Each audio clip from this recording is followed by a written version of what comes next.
Hello viewers, in today's video I'm gonna show you how to tag someone in an Instagram post after posting. So first of all, open Instagram account.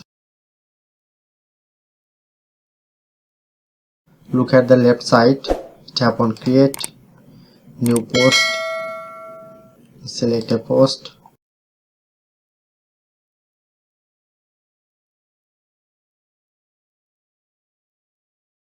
Next,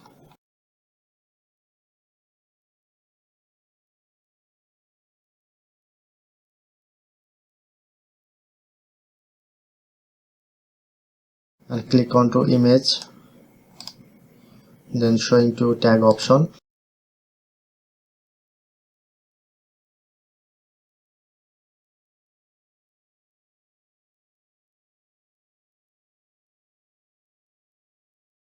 So that's how we can easily tag someone in an Instagram post after posting. If in this video helpful, please hit the like button and subscribe our tutorial debate channel for more videos.